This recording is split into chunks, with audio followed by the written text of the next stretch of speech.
also try to stay true to what he is, what he does with his brother, and keeping. Yeah, no, it's not a negative. See, there's like a real, part of the show is it's on the road, and there's sort of like a wish fulfillment to just be able to ditch your job, ditch your life, get the muscle car, and just cruise the country, and that's fun too. I mean, that part, that great American road trip, there are moments. So, it's not all bad. And all those things, and then we hung him. And, we're like, well, that's our response. A lot of catharsis. Yeah, very cathartic, nothing else. I'm curious what you heard when you were pitching the show. It was the funniest thing. The notes calls. They love it. They love it. We love it. It's so funny. And we're like, really? Because we're ripping on you. But they loved it. Yeah, they really do. It's it's a fun house spirit. I like those. I like to look like a little round one and then a tall skinny one. He does. I really do. I stuck on the tall skinny. Do you have it in the office or fine? Put one up or It's nice having a dress to show up every day. It keeps me grounded. What actually that I'm curious if we can step back to the beginning of the show when you're pitching it around just to get it on the air, what the reaction was. Was it saying, yeah, but could we give the dog? No. It was an idea or a version of an idea that I'd had for probably like 8 years before it got set up, and it used to get a really cold response. But there were different versions of it, and some of them stuck out loud. And, one of them was an anthology, and one of them was a reporter, and there's all these different versions of the show, and it always met with a collective yawn. But it just goes to show you, it's like you hold on to an idea long enough, and sooner or later the market kind of turns, and the market of what people are looking for just kind of turns in your favor. And I happened to be pitching it just by a fluke of timing, right as Grudge and The Ring were like tearing up the box office. So it was a really easy pitch to sit down in front of the network and say, what The Ring and The Grudge are doing, in the box office, I want to do that on TV. And of course, the show isn't really that. And in your heart, you know what you want the show to be, but you just need a pitch to get them excited. And they were really excited. We were actually in a bidding war over the pilot once the timing was right. So a lot of enthusiasm for the idea. And then I wrote it, and then they said we hate it.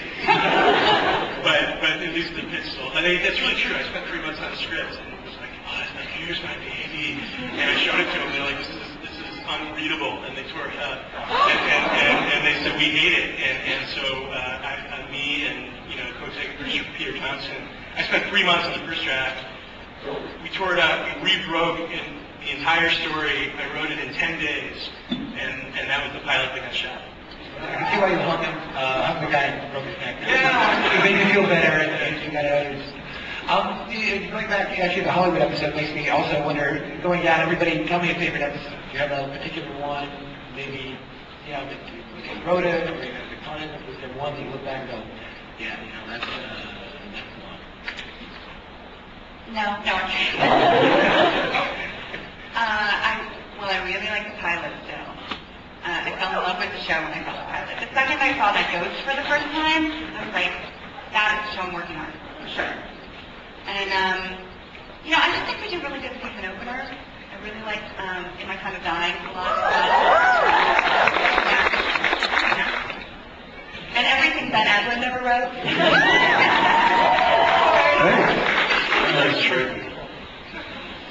I've got a few that are very dear to me. I know that obviously the pilot stands among all the rest, but Dead in the Water holds kind of a special place in my heart. It was kind of the first time where I really got a sense of who Dean was, and I was able to peel back some layers. But I think more recently, my favorite, just because of the amount of this hole that it took on me personally, was the season finale, season 2, All Hell Breaks Loose. After building a relationship both on camera and off camera with the guy that plays your brother on the show, and then to have to play scenes in a room with him dead was very, very hard and emotional for me. At the end of the day, it was just I was completely spent. And so I think that really, because I was able to kind of go someplace and do that. You know, those are kind of defining moments for me as an actor, to be able to do that kind of stuff and really feel proud about it.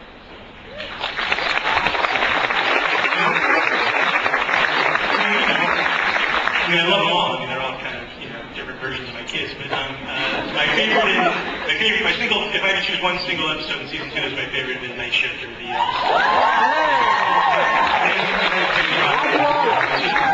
concept was so tight and it was so well written, and Phil Segrisha, the director who's directed some of our best episodes, I mean, if you look, the ones he did are always some of our best, and he just shot the hell out of it, and it was most probably for me the single most entertaining episode of the season. You're welcome. You don't choose one from me. You're fired. They're all of you, they're children. Yeah, I like a lot of them. You know, oddly enough, before you said that, I was actually thinking the Genie one. My directorial debut. But also, you know, Jensen, you went to a hell of a lot now, too. It wasn't Yeah. just like directly, you know, it wasn't built, you know, the big Lose Your Brother thing, but there was an emotional place that got to. That thing, I really love that. And the story conceit worked really well. This is a good show, I think. I like it. I also really got into the show. I mean, like, more so than I usually get into TV at all. It was the run, the end, like 3 episodes of the first season, when it really started to do its first, like, you know, the curl of the mythology started to crash on its first shore was really great. And the way that just the plotting, the breaking, and the intensity of it, rocked. So good. Well done. Now, actually, the most important part of the show, we're going to throw it open to questions. So, I think we'll have Oh, gosh. That's actually so much a question as 2 comments. One, Jensen, I just went to see Ken and Shiro on Wednesday. And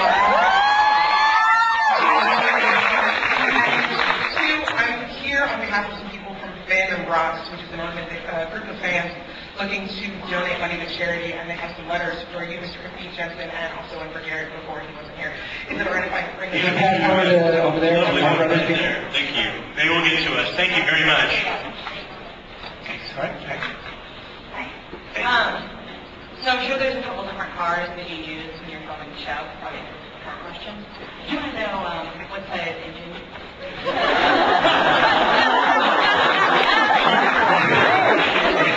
Isn't that an Contra?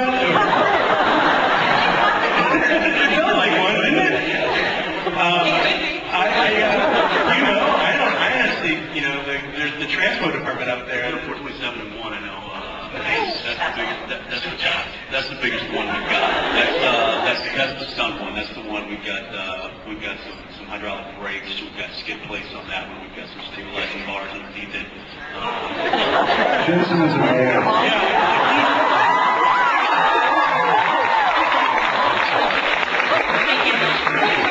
And then we have a few others that are just kind of, you know, picture cars that you know, run